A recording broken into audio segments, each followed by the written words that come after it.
Welcome to another DragonLance Saga Order of Aesthetics news episode. It is Bakukul Frostcult the 5th. My name is Adam, and today I was sifting through the Icona Chronos and ran across a bit of exciting news. A couple bits. I don't know how exciting they are, but they're information. I would like to take a moment and thank the D Saga YouTube members and Patreon patrons and invite you to consider becoming a member or patron. You can even pick up DragonLance Media using my affiliate links in the description below. All right, I've got some articles here we're going to be talking about. Raistlin Majere coming to Idle Champions, Vancouver couples D&D stamp idea, D&D fans talking about digital TTRPG games, and 4 must-play TTRPGs that are not Dungeons & Dragons. So, let's get to the news. First and foremost, Margaret Weiss shared this on Facebook, as far as I can tell, nowhere else.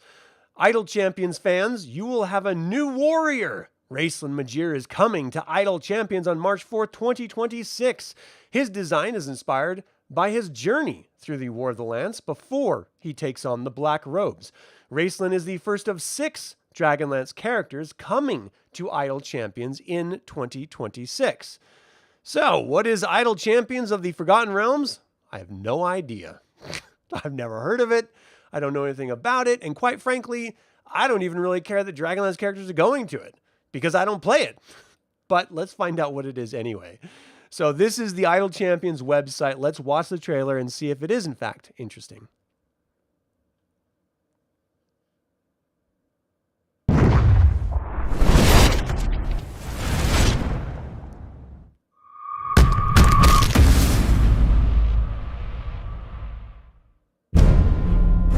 Are you kidding me?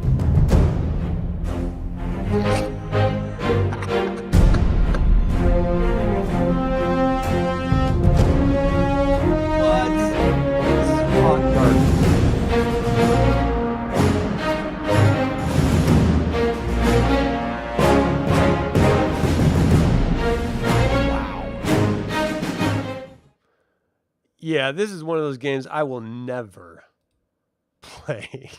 Just meaningless, trying to waste your time. Idle Champions of the Forgotten Realms is a Dungeons & Dragons strategy management game uniting characters from throughout the D&D multiverse into a grand adventure.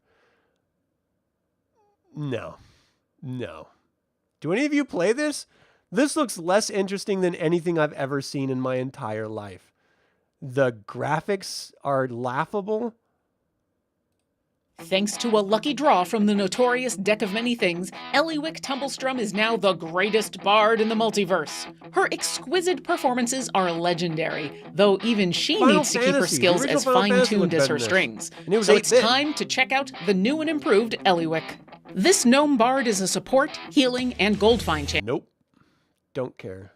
Let's see how Idle Champions of the Forgotten Realms is a Dungeons & Dragons strategy video game that brings together D&D characters from the novels, adventures, and multiple live streams all into a single grand adventure.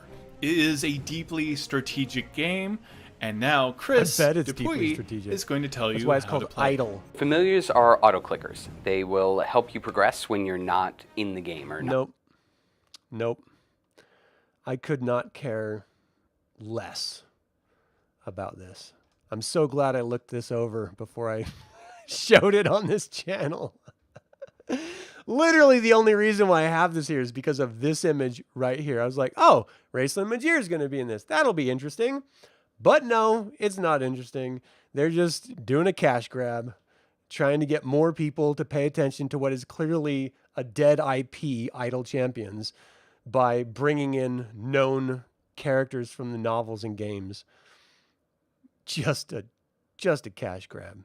Unbelievable. I'd rather play Champions of Krynn too, for sure. I'd rather pick my nose than play this game. It doesn't even look interesting. Like, look at that. The whole game is just you fighting monsters with like a group of collectible characters that you might be able to unlock or... No, this is something like Nintendo tried to do with Mario on the phone games, and it's just not interesting.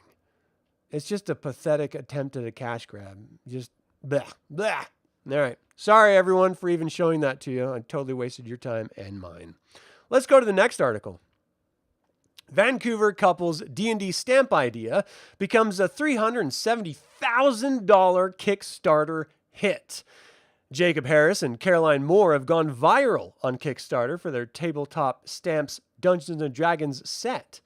Now I'm interested in seeing what this is all about. Tabletop stamps dungeon core set. Interesting. Like so many brilliant inventions, Jacob Harris's idea came to him entirely by accident. His wife, Caroline Moore, had returned home from her weekly craft night earlier the evening with some lino cutting materials. The two of them played around with cutting a few designs to create stamps, then Moore went to bed. Mere hours later, Harris woke her back up. His middle-of-the-night vision to design a simple set of stamps that would allow Dungeons & Dragons players to create their own limitless maps seemed obvious as soon as it came together. "I felt like a genius," Harris said. Turns out he wasn't the only one who felt that way. 7 months after he first came up with the idea, Moore and Harris launched tabletop stamps on Kickstarter. Let's take a look at that.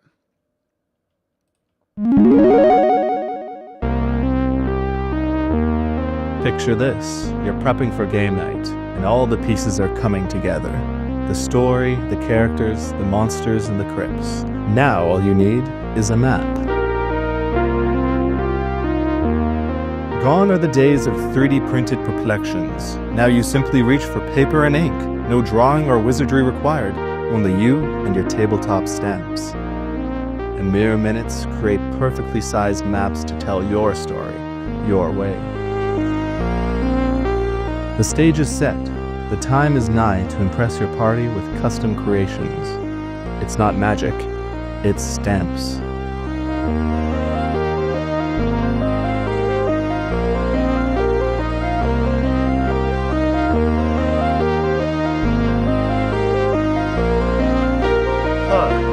Create endless maps for fantasy RPGs. 25 stamps made of maplewood or clear acrylic. What are you waiting for, adventurer? It's time to join the stamp revolution.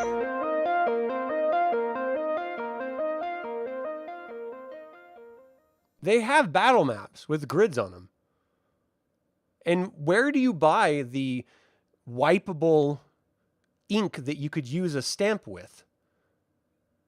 Like, where do you resupply that? Is that any ink? Because I would hate to get the wrong stamp ink and then permanently mark up a linoleum mat with this stuff, you know? Or in this particular case, it looks like they're doing it on paper and then folding the paper up. I don't know, man. Every time I've ever used a vinyl VTT, not VTT, but a battle map, it's been something where I'm constantly scribbling and making movements and notes and uncovering stuff. And like, I just can't imagine using stamps for that or what's the real benefit of stamping a table versus just quickly drawing one with a wipe away marker? Like, is it really that big of a time saver? And then you have to buy the stamps. You've got to buy the ink. You got to worry about it running out. You got to worry about losing the stamps. And you just get a dry erase marker. Problem solved, right? Like, do people not know how to draw? Is that it? You just can't draw like a dungeon wall? I don't know, man. I do feel like I'm just in a shit mood and I'm just being a curmudgeon. 7 months after he first came up with the idea, Moore and Harris launched their Kickstarter. Their campaign, which sought $14,000 in funding, reached $60,000 in the first 24 hours after their November 11th launch. As of publication, less than a month later, the stamps have garnered more than $370,000 in pledges, with nearly 2,700 backers.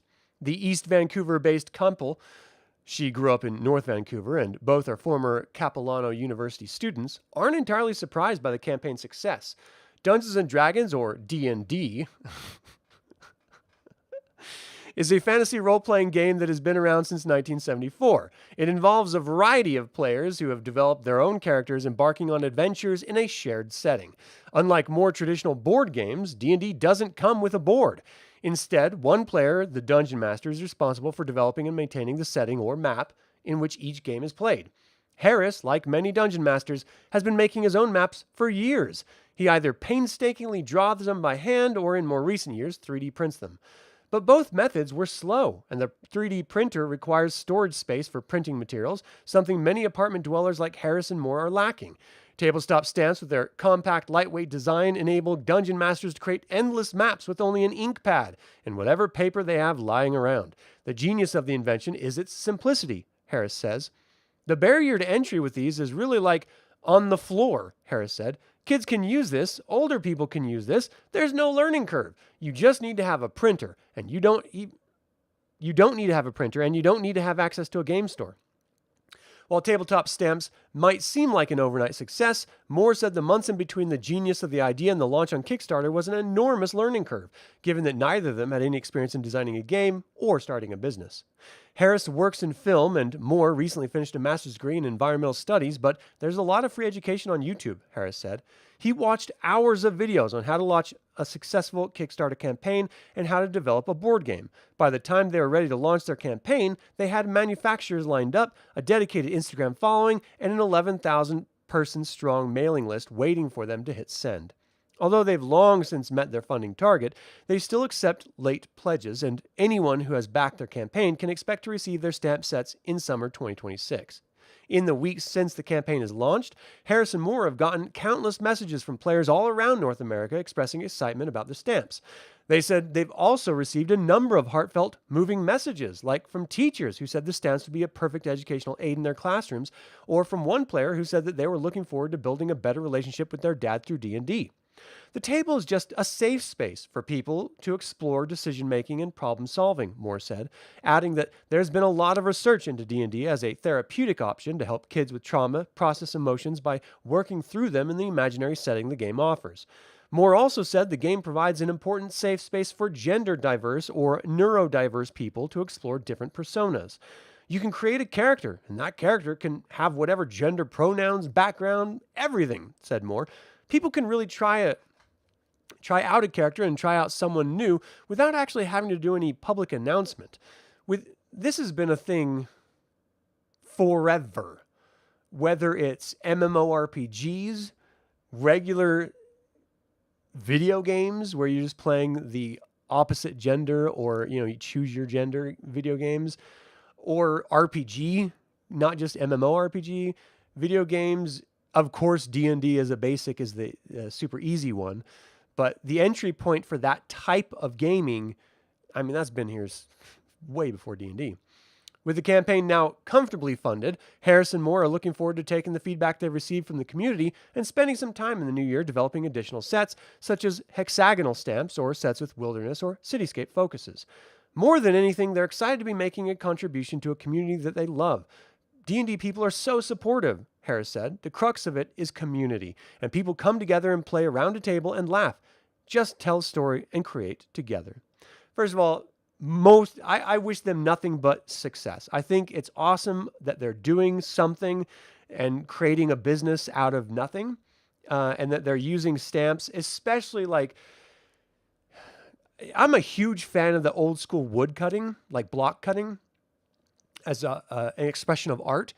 I have a tattoo that I did specifically with that in mind. I love the medium. And I love the arts and crafts nature of this because it does lend really well. What I didn't understand initially was I thought it was to be putting on, vinyl mats, because that's what they showed in the video. But what he's talking about here is actually just any piece of paper. It doesn't matter. And you can just create the dungeon just with any paper. So that actually makes it a little easier. However, it does then talk about the reason why you would want to use a map, an ink pad and stamps is because you're saving resources, right? The only resource you're using is the ink. And then not even very much of that. So you're sort of saving money and resources that way. But if you're just using paper, well, then you're literally killing trees. And in today's world, there's literally no reason why you should have to use paper for this. And that's why vinyl is such a wonderful tool for, use dry erase markers and vinyl, and you can with grids already on them, and you can literally create whatever you want. You don't have to be limited by the stamps you have or anything. You just draw it out and allow the imagination to take hold. So this is only fitting a very, very small niche. And that is people, and as far as I know, it's not dry erase ink they're using, because it never mentioned that once. So it's traditional ink pads that you're using. So you're going to have to source the stamps, you're going to have to source the ink pads, you're going to have to source the paper. And that is going against the whole point of convenience that they're talking about with the 3D printer. You could literally just use one dry erase marker and one vinyl mat and do countless dungeons and towns on the fly. And I've done that for decades. So for me, this doesn't really fit as a viable option. It's kitschy and it's fun, but it's not something I would ever do or use. But I wish them the best of luck. And anyone who wants to use this, I think, awesome. More power to you. Definitely do so. And they clearly have an audience for it. And I think that's fantastic. I don't get it. Again, I genuinely feel like I'm just being a curmudgeon, and I don't mean to be, but I don't know. Like, how often are you reusing the same map? Honestly, in a campaign, if you're moving from town to town, you might use the town map once. If it's a home base, you'll reuse it. If it's a dungeon, you'll use it once, maybe 5 or 6 times if you have to go in and out of the dungeon. But there's so many virtual tools nowadays that you could just draw them out for free and then print them. Then you would have the same paper use, the same ink use, except you wouldn't have to buy the stamps, and it would look infinitely more professional because you're using professional tools to do it. So I just think this is one of those things where people are like, oh, that's cool, I'm going to back it. But they'll probably never actually use it more than once. That's my theory anyway. You guys let me know. Is this something that you would definitely use over and over again? Just use stamps and ink and just constantly make out these massive things. If so, that's awesome. You know, whatever gets you to get into the game, I guess, right? But I don't know. Meh, not really for me. Let me know what you think. All right, the next article we're going to be talking about is D&D fans are sleeping on this amazing digital TTRPG game. Any game that lets me name a quest item ass is 10 out of 10. Well, apparently Devin McClure is a 3-year-old boy. I can say the word ass. Ooh.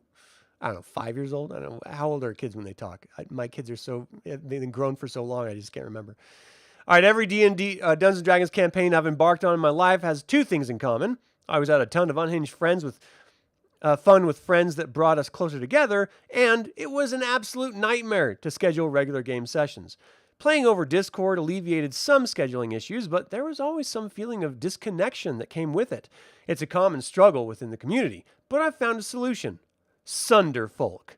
It's essentially a fully digitized TTRPG taking players on a multi-chapter campaign that's just as easy to play in the same room as it is miles apart. While there has been services like D&D Beyond that have helped streamline some parts of the TTRPG experience, Sunderfolk takes things to a whole new level through intuitive controls and innovative systems. Let's take a look. Living Spaces Cyber Week deals start now, with sofas starting at $295, dining sets starting at $295. Welcome to Arden, an underground haven for resilient animals who make their homes under the light of the Bright Shard. But beyond its brilliance, darkness looms. This is a village in need of heroes. The citizens of Arden call upon you. Gather your friends and assemble a team to fight against the shadows of the Sunderlands.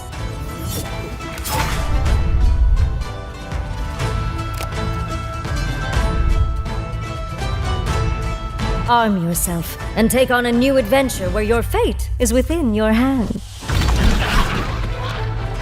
Play as a unique character with specialized skills, working together to solve puzzles and battle monsters in the dark caverns.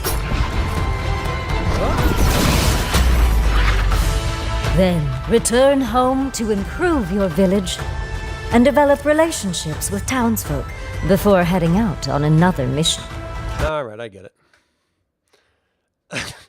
All missions, which range from big fights and boss battles to puzzles and rescuing village residents, takes place on a hexagonal game board. Most of the classic concept players are familiar with, like initiative and dice rolls, are present, though the latter has been iterated on with a fun deck-building twist. Instead of plain dice, players draw from a fate deck of their own design, and new ones with secondary effects are earned through the journey. For example, a 2 card that also sets fires nearby is a great choice for the Pyromancer class. It still feels like rolling the dice each turn, but with a bit more strategy behind it. I also cannot overstate the fact that the game's classes are cool as hell.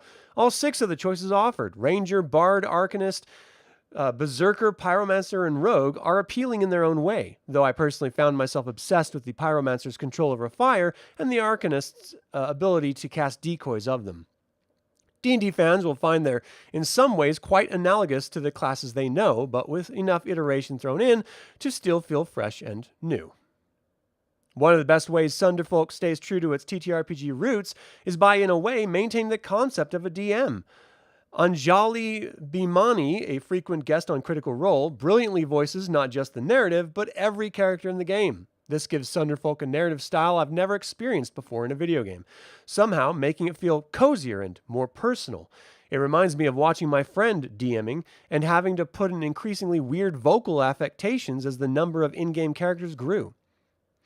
Between missions, players return to the mystic village of Arden and its many anthropomorphic animal residents, all of whom are bursting with personality through Bhimani's performance.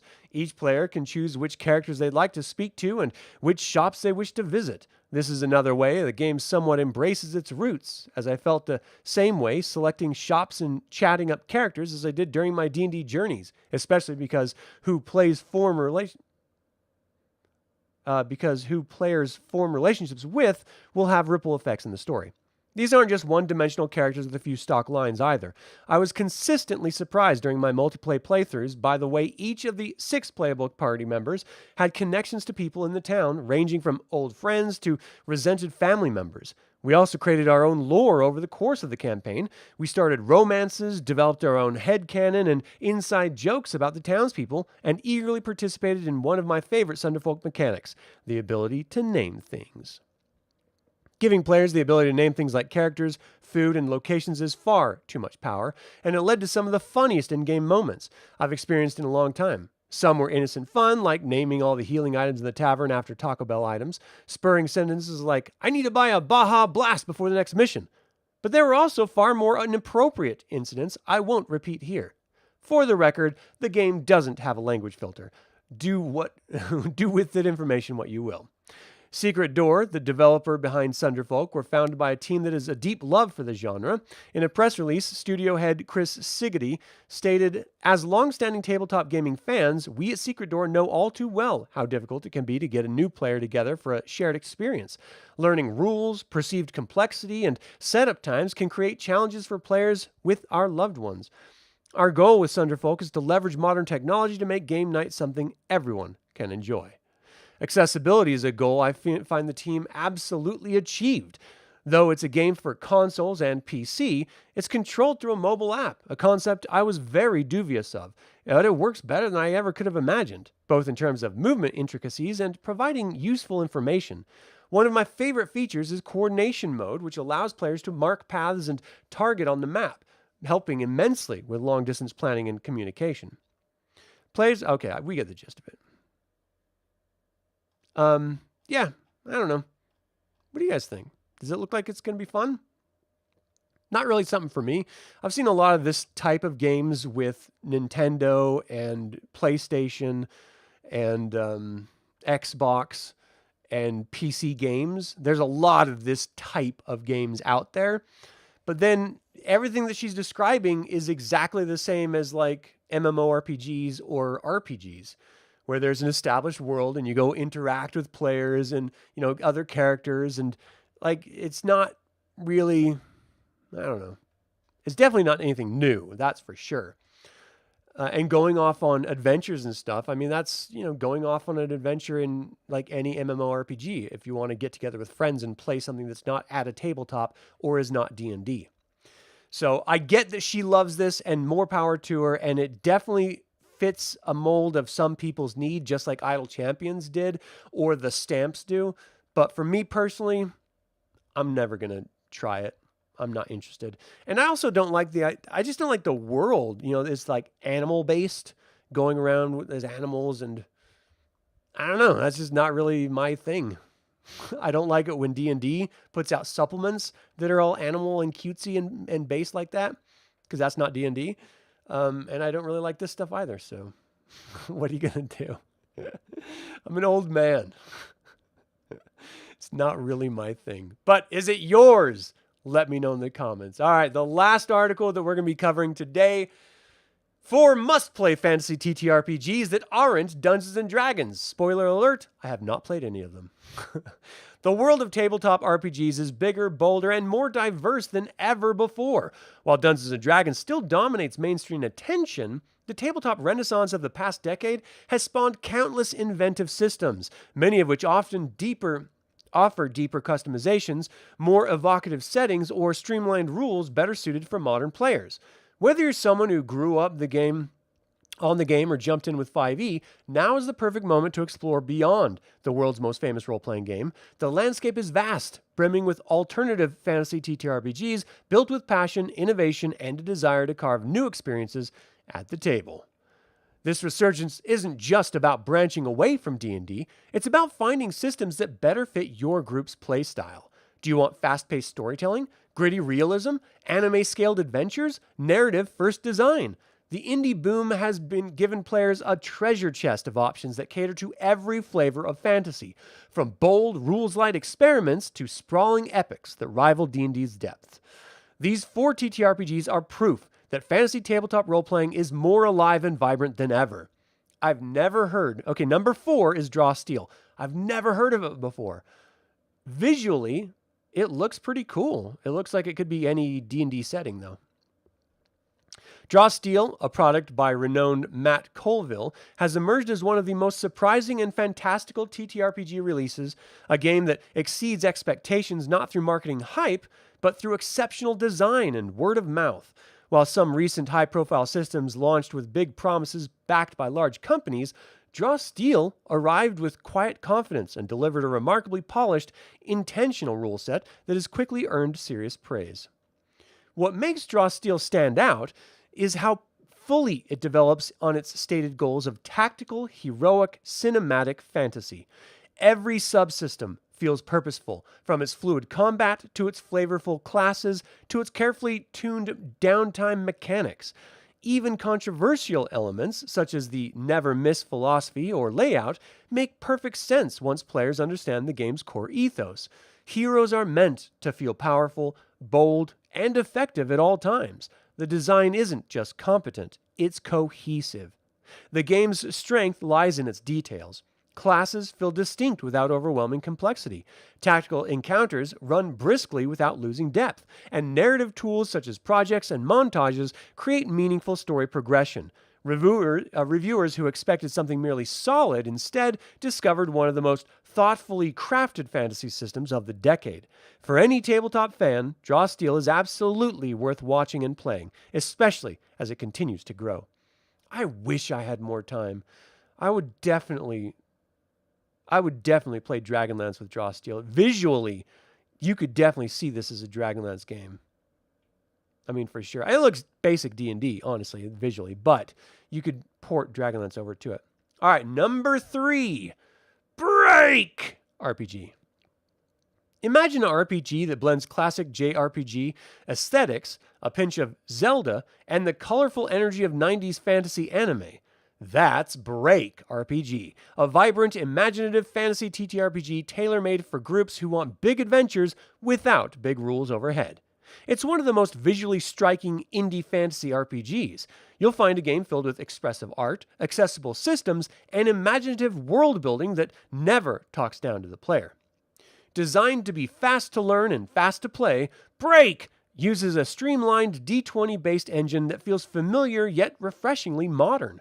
Instead of obsessing over complex modifiers or overly crunchy mechanics, the system encourages exploration, teamwork, and creativity. Characters aren't built to min-max, but rather to adventure. And with its generous character options, magic systems, ancestries, and professions, the game offers deep customization with the mechanical overload that sometimes bogs down traditional fantasy RPGs. The setting is a highlight, sprawling, colorful, and bursting with personality. It embraces both whimsical and dramatic tones, making it perfect for groups who want campaigns that can swing from goofy goblin antics to high-stakes battles against cosmic threats. For fans of Studio Ghibli, Final Fantasy, Slayers, Chrono Trigger, or SNES-era RPGs, Break is a must-play system that captures the magic of classic fantasy gaming with a contemporary twist inspired by iconic JRPGs and anime. That's cool. I wouldn't say this image exactly sells that concept to me, like at all. But I grew up with Dragon Warrior and Final Fantasy on Nintendo, the old school Nintendo. And I played the shit. I have Dragon Warrior and Final Fantasy on my phone. Like I played it so much. I just love those old school RPGs. And so the idea of a TTRPG leaning into that vibe, I could get behind that. I really could. Number 2, Pathfinder. Again, never played it. I don't know why. I just never have. There's literally no reason why I've never played Pathfinder. I just never have. If you love the tactile depth of Dungeons & Dragons, but want more customization, more crunch, and more ways to shape your character, Pathfinder is the definitive alternative. Widely considered the crunch king of fantasy TTRPGs, Pathfinder offers near limitless build freedom, allowing players to craft hyper-specific character concepts with precision and mechanical nuance. Considering Pathfinder was derived from Dungeons & Dragons 3e, it's no surprise that it bears many similarities. For players who want an alternative to D&D that still offers epic fantasy, deep lore, and years' worth of published adventures, Pathfinder remains the gold standard. The transition from Pathfinder 1e to 2e streamlined the system dramatically, making it one of the most elegantly designed rules-heavy RPGs on the market.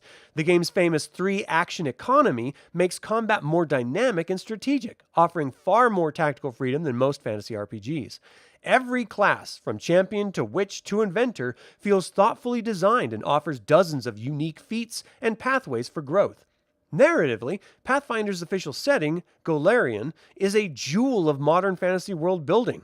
It's an enormous, diverse sandbox filled with living gods, haunted kingdoms, ancient doomsday weapons, demonic wars, and richly detailed regions. The adventures and published campaigns are some of the strongest in the industry. Abomination Vaults, Kingmaker, Strengths of Thousands, and especially Wrath of the Righteous are widely considered masterpieces and make excellent video games. Never played it. I gotta say, I played a lot of 3.5 D&D, like years of 3.5 D&D, and it was never my favorite. I thought it was Wizards of the Coast's first foray into building a TTRPG themselves, taking what they believe worked with 2.5 and really extrapolating it out and building on it, and it just got so crunchy that it got past what I love about TTRPGs. And I mean, some people love that, and that's fine. You know, everyone has their own styles. That's cool. But for me, I couldn't get into the crunchiness of it. And if that's what Pathfinder is plus, I'll give it a go just to play the system in a sort of a one shot or a 3-arc story, but it's not something that I'll live with at all. And number 1, shockingly, is Daggerheart. After years of anticipation, Daggerheart is shaping up to be one of the most significant newcomers to the fantasy TTRPG scene. Developed by Darrington Press, Critical Role's publishing arm, Daggerheart aims to become a modern narrative-first alternative to Dungeons & Dragons that still supports sweeping long-form campaigns. But perhaps most importantly, Daggerheart understands modern TTRPG audiences extremely well. One of Daggerheart's central innovations is its Hope and Fear die system, which injects thematic tension directly into gameplay. Instead of simply rolling for success or failure, every check reveals an emotional tone. Successes and failures are marked with varying degrees based on whether players roll with hope or fear as the leading die, giving different shades of outcomes that push scenes in new directions. It's a design built for storytelling, making every action feel meaningful. Character creation leans heavily into roleplay. Your background, community ties, identity, past traumas, and personal goals all shape how you interact with the world. Players can help the GM shape the world, placing locations and creating plot points in any of its interesting campaign frames. Classes feel flexible and expressive rather than locked in, rigid archetypes. Ultimately, Daggerheart's design to streamline rules without oversimplifying them encourages character-driven narrative, support long campaign arcs, be easy for new players to pick up, and reward creativity and emotional storytelling. With the immense popularity of Critical Role behind it, Daggerheart is poised to become the next major fantasy TTRPG, one that would genuinely challenge D&D's dominance in the years to come. Yeah, I'm not so sure about that. I don't like the idea of adding in extra mechanics. That's the problem. And that's why like the modern versions of Star Wars role-playing games where it's not dice, it's like symbols. Game systems like that where you're just supposed to interpret the dice and stuff. If I'm going to be playing a TTRPG, you got to make it simple for everyone. And adding in game mechanics does not make it simple. It makes it more convoluted. And especially when we have a huge deficit in this hobby with dungeon masters and people willing to step in and run games, why would you change up a system so dramatically that it requires almost expert DMs to be able to run it effectively or to lean into what it's meant to be? I just don't know. I mean, I don't know. Maybe some people love it. Again, I've never explored it, so maybe I will love it too. And it is one of those systems where I have wanted to explore. I just don't have the time to get into it, which sucks, but such is life. So let me know, did your top TTRPG make this non-D&D list? And if not, what is the D&D TTRPG you like playing other than D&D? Let me know in the comments. So, Idle, you worked incessantly at your magic every day. You're a curse to life. How dare they? Okay, well, that's Raistlin talking. You'd rather play Champions than Krynn? Yep. Just button mashing games don't interest you. I agree. Stamps sounds like Stan. Yeah, it kind of does. Use a marker and wipeable board at home yourself. Works faster for me. Yeah, it's the best possible way. Whatever gets people to play more D&D is a good thing, but you don't see this as something you would use. You just giggled when you heard the word ass. That probably doesn't speak well for your maturity. The game looks like a Leroy Jenkins one. Chris Siggety sounds like someone you should say as your catchphrase from now on. Yeah. Giggity, giggity, siggity, siggity. Why can't they just make more SSI type games or Elder Scrolls maybe? Well, that's what the Elder Scroll ones is, what Baldur's Gate 3 is, right? You wish there was a game programmer. You wish you were one, so you would love to make a Dragonlance game. Yeah, for sure. Your favorite game mechanics of any TTRPG ever is Call of Cthulhu. The D100 system gives more nuance. Yeah, I actually don't like the Call of Cthulhu system. But to each their own. You cannot stand any D&D after 2.5. I don't blame you. I don't blame you at all. We still play a modified first edition. That's cool. Some of the 3.0 was interesting, but that is when D&D began to lose its identity, in your opinion. Yeah, I'd track with that too. You listen to the Daggerheart game mechanics with an open mind and you're confused and boring. I listened to them too, like from the actual Darrington Press, and I still don't understand them. Clear game mechanics and rules can go a long way for sure. Saga system rules also. Yeah, Saga system is one of those where there's no dice. It's very intuitive card game, and it's very story focused, where you do interpretive based on the cards themselves. And so I don't know. That's why I away from like a D20 or a D6 system. That's where I would like to go. Rollmaster, you played that in Shadowrun. I've never played either of those. That's interesting. You don't care for D100s as much as other systems. Hey, Harley Quinn. Harley Quinn, nice. Thanks for tuning in. You've been really getting into Free League's Year Zero rule system. I've never heard of that. I'll have to check that out. Interesting. Thanks for mentioning it. All right. Yeah, I mean, I developed a D6 campaign for my Direlands campaign system, campaign setting, and it's a very basic system, but there's going to be an advanced version of it as I continue to develop it out. And so that's kind of where my head is when it comes to interpretation of dice rolls and how combat and damage actually affects your effectiveness in combat. I think the system I've developed is actually really, really great. It's just very challenging. And it requires imagination, with the basic game system. And so I think it's not going to be fun for a lot of people because a lot of people don't like to use imagination. They prefer to have everything spelled out on a character sheet for them. A handful of 6-siders for Shadowrun. Oh, okay. So it's kind of like it would be like the old school World of Darkness stuff where theirs is D10, handful of D10s, but Shadowrun's is D6s for that. That's what it sounds like anyway.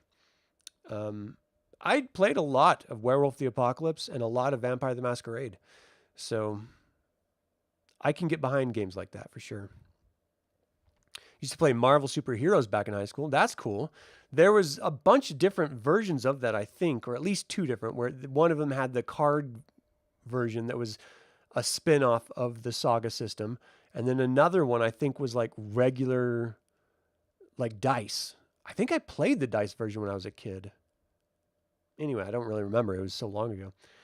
And if it was a superhero game. I just can't remember. What we used to do as kids is we would play somewhat like we'd go to sleepovers and like play D&D all night. And then we would just be like, let's just make up our own games. And so we did tons of games, like spy games and sort of,